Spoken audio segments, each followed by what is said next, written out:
totally different outlook on life. Mhm. Thank you. Yes, I've been doing it for 10 years. Hmm. Um, so I heard from Miss Viola that the only time she ever heard about anyone being fired is like if they weren't making sales quotas.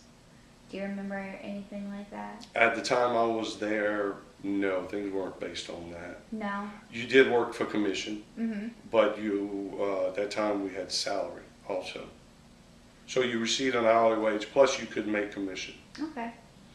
But when I was there, no, nobody was like, "Oh, they're performing low. Mhm. They look at the sales they're bringing in." No, No. nobody left for that reason. Okay.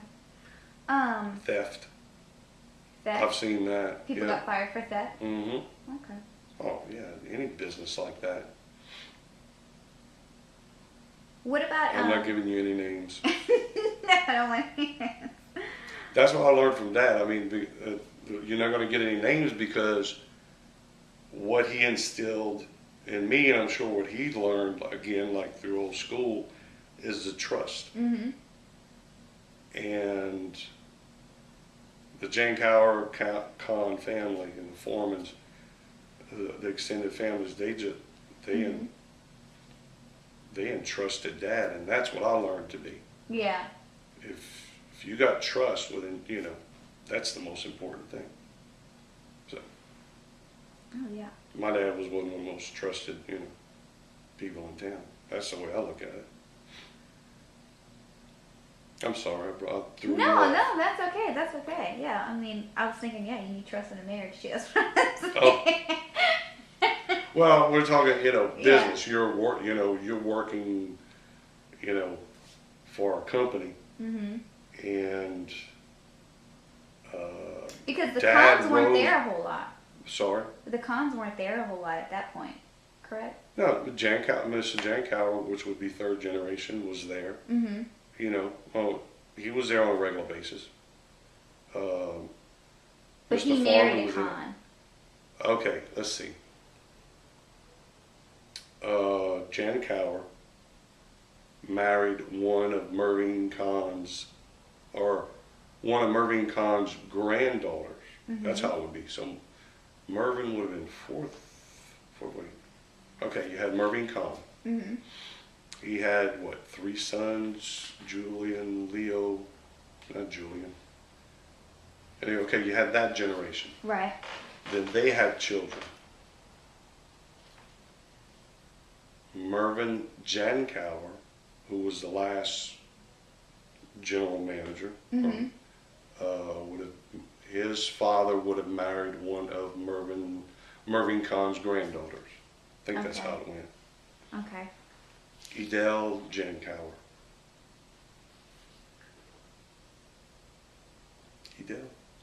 Yeah. Okay. What about perks of the jobs? Did y'all get employee discounts or? Oh yeah, yep. Do you remember how much it was?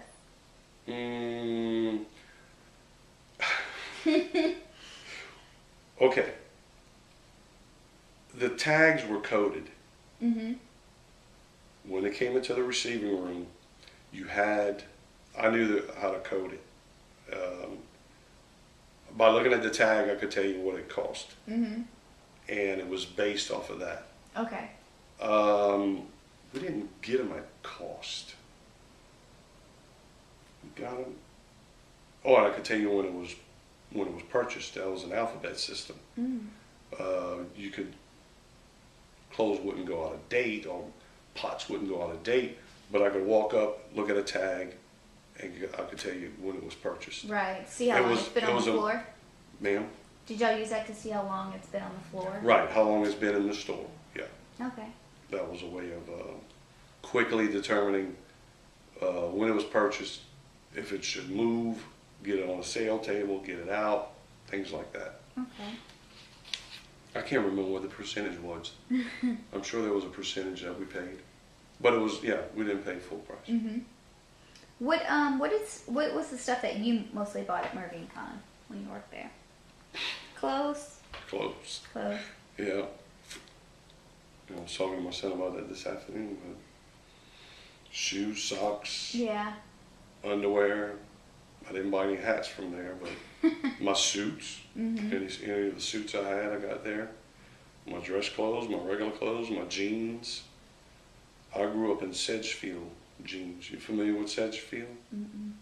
That was the jean to have. Well, not the jean to have back then, but that's what Mervyn Con was selling. Okay. Sedgefields.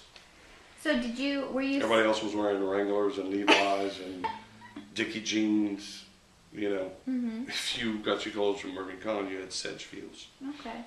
I didn't have Guess or. Go ahead. Yeah. I'm dating myself. So you worked in sales in the men's? Did that too. Do you remember the first thing you sold? Oh God. Or what I wish I would. I really wish I really wish I would. Whoa. Some reason I just think it was socks. Maybe I wrote the ticket for socks. Wow, you just brought something out of deep in my brain here. I can tell you this much. I just thought about this. Back then, you know, now with a credit card, debit card, you scan it, boom, it's done. Somebody handed you a credit card, you had to turn around, go to the back counter, and go through a very thin sheet booklet, I guess you could call it, that you'd get from Visa. Well, we got twice a month, I think, to see if the card was bad or stolen, and then eventually we started calling in. But that's how you checked on a credit card. Oh wow. That's the only way you knew. You knew, and then you'd run it through the little imprinter. Yeah. And write up a Mervyn Con ticket for it, and write up a credit card slip for it. Oh wow. Now it's done like Quick. that. Could have Yeah. been cash. Yeah. Oh no, credit card transaction back then was a big to do. Well, so what was your favorite thing to sell, or the easiest thing to sell, Oh. if you remember? But you mostly did management, right? Well, no, I did what? 3 summers. About 3 summers in the men's department.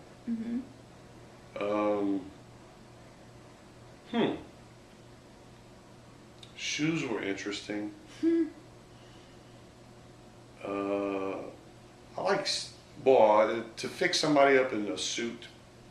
I got into that, and I was taught how to tie a tie there, you know, and yeah, fix somebody up in a good suit and everything, socks, ties, shirt, and suit. Somebody would walk in saying, you know, they didn't need the fixings, but you know they needed everything, and it was like, okay, let's start with the jacket. Measure the neck. We used to do all that. Measure the waist and the length, and learned how to do all that. Old school. Now you couldn't get near anybody with a tape measure. They'd look at you kind of funny. Yeah. Now you got to know your size. You know, Yeah. You're the small, large, extra large. But back then, you'd buy a shirt. If you didn't know your neck size or your sleeve length, but you know, that's how you bought your clothes. So everybody knew their numbers, but not everybody did. Yeah. You know, you'd have to measure their arm from middle of their back to their wrist and neck. Learned all that. You know, wow. You don't think about those things I often. know, and you never see it anymore. I wouldn't trade it for anything. I mean, and all those ladies I worked with learned a lot about different people and different lives. And I was very lucky. Yeah. I was very lucky that my dad made us work work there. I appreciate it. You know, Did most people work like in agriculture-based jobs, or so was it like a treat to be able to work there instead of? I heard stories that you know, if you were able to get a job there, it was big time. You know, so there was people that had that attitude, that's what their belief was, that and security. Mm-hmm. Look at Miss Teresa Grove. She was there for 43 years. That's the only job she ever had. Yeah. Was that store. There's a lot of people like that. A lot of people got their start there. They learned business. They learned service. They learned, work ethic. They got it there. I remember growing up, told them, first question is, well, where are you from and who's your dad and, who's your mom? And you tell them, I'd say my dad's name and, oh, is that because there was so many John Heberts around here? Mm-hmm. Oh, is that the one that worked in Murray Con? Yeah, blah, blah. And, oh, yeah, I used to work there, or we used to shop there. A lot of people touched it. Like I said, the store touched a lot of people's lives.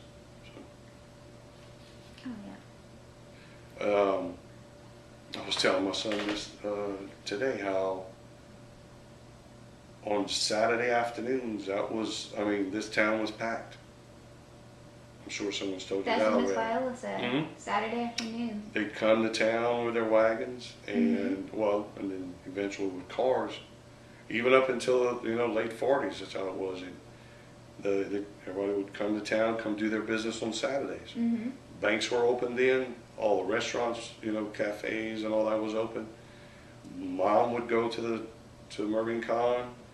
Dad would go to the bar. The kids would go to the theater. Mm-hmm. They had their 25 cents for, hamburger, soft drink, and a movie ticket. Mm-hmm. And when Mom was done with her shopping, they'd all meet up at night. It was dark, and they'd head back out into the country on their wagons. And oh yeah, I've heard a lot of stories like that. Wow. This town the population would triple. Yeah. You could say. There was so many people in town on a Saturday afternoon and a Saturday night. I would have liked to have been around to see that. Yeah, Miss Viola said people were in the streets. Mm-hmm. Yeah. They would block off the streets. Yeah, It was like a big block party. Yep. Everybody would come to town, do their business. Mm-hmm. And socialize and dance and all that. Yep. Different events would happen, Fantastic. but just the idea of that's what you did on Saturdays, Saturday afternoons and Saturday evenings, and then you were at church the next morning. Mm-hmm. Had dinner with the family, rested, and everybody got back to work on Monday. Wow. So you said you learned work ethic there, business there. Oh yeah. What other lessons do you think you got from working at Mervyn Con?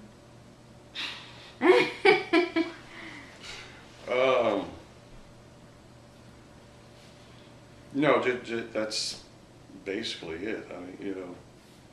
Oh, you learned about gossip, that's for sure. How gossip worked.